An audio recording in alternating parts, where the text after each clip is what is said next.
something to eat. So the first thing was to grow the plants. Then the animals were also brought in. Many of them were brought from many other planets throughout the solar systems, the galaxies. Huh. They have traveling zoos, really, on these ships. Is that kind of like the Noah's Ark story? Yes, it is. Because they would bring these from many different places, and sometimes they had to genetically alter them so they could adapt to life where they had to leave them. And it was done simple first, and then became more and more complicated. This was a huge scientific experiment, I guess you would say. Where did they come from originally, Dolores, those that came to seed the planet? Everywhere. You'd be amazed.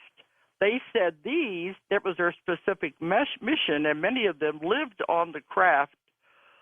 They never went back to the original planet. Some of them had their families on board these crafts, and they just went throughout the galaxies doing this work. It was their assignment. But I've had other people go back to lifetimes on other planets where they were living lives, they were working in laboratories. They came from everywhere. And in my work, I have found, hundreds of different types of ETs. They're not just a few. And they all have different jobs.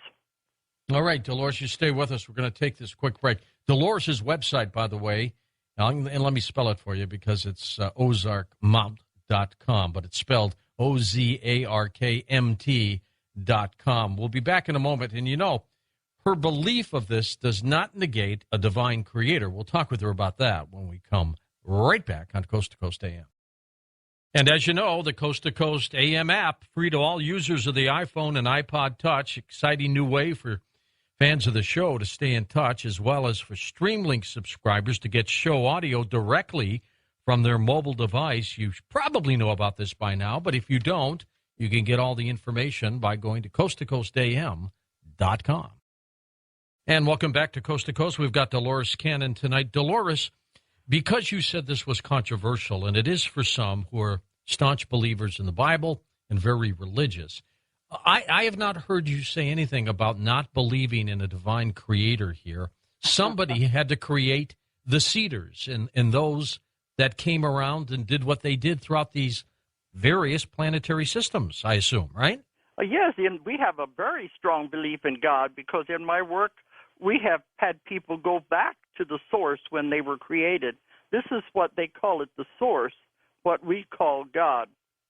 Now, you know, to accept everything I'm saying, you have to also understand about reincarnation, and, those are also controversial beliefs. But I've had many people go back to the beginning when they were created, and this is also in my books, their description of what God is and where we all came from. And so the ETs also came from God. See, that's what we don't understand. You just don't live a body as a human. This is only one school that you go to, and that's all it is, a school. You learn lessons. You've also had lives as ETs, if you want to call them that, aliens on other planets and other dimensions. And I've had some go back to where they've gone past ETs to where they were beings of light. So anything is possible. But all of this they all came from God because we are, the real you is your soul, your spirit. Sure. That is the part that was created by God. We'll get into these various waves in a moment, but you had mentioned earlier these that all this started, the new ones, the ones who've been coming here of late. It's been the last 50 years. So there's a reason for that, isn't there? Yeah, we got plenty of time, so I guess I can build up to that. Is that okay? All right. All right, but one thing about God, the ETs, if you want to call them that, are closer to God than we will ever be because they don't eat. You know, that's one of the things. Their organs have atrophied. They don't have to consume food anymore. These are certain types. And I asked them what they live on. They said they live on light. And I said, where does the light come from? It comes from the source. So without God, they couldn't live. It's absorbed through their body, and this is what keeps them alive. Are they physical? Some of them are. They're very physical. Their organs have atrophied, so they don't function like we do. Some people say they may be even us in the future, which is a possibility also. Well, that is true, too. So there's all kinds of theories. But what they have said is in the very, very beginning, they started the seedings because God, the source, told them to do it, to go out and begin to populate the world. So they're doing it under instructions. So you can say it's a creationist theory and the evolutionist theory combined into one. So neither one stands alone. It is a combination of the two. Were some of these giants as reported in the Bible? Definitely. That everything in the Bible is true to a certain extent.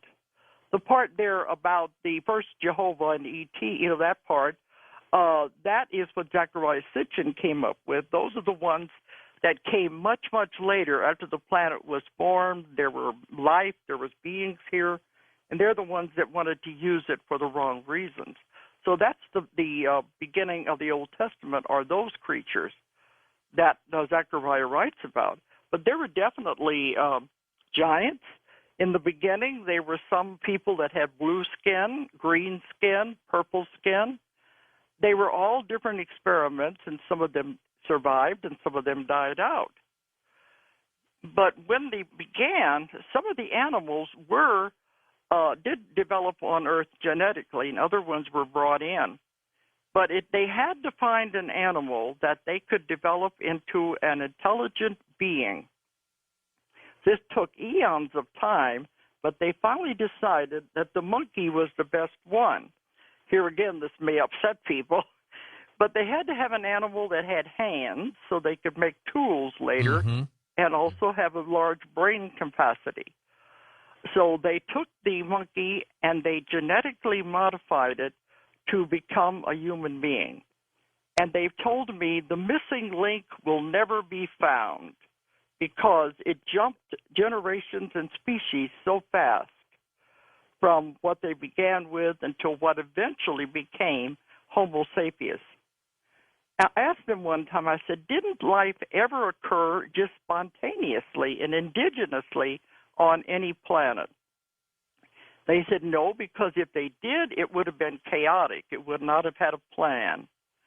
They said for you to develop into an intelligent human being, it had happened spontaneously, it would have taken 1 million more years than it did to have an intelligent being on this planet. So it had to be planned and studied very carefully for what was developing. So let's get up and jump to, okay, I know a little more to tell before we get up to 19.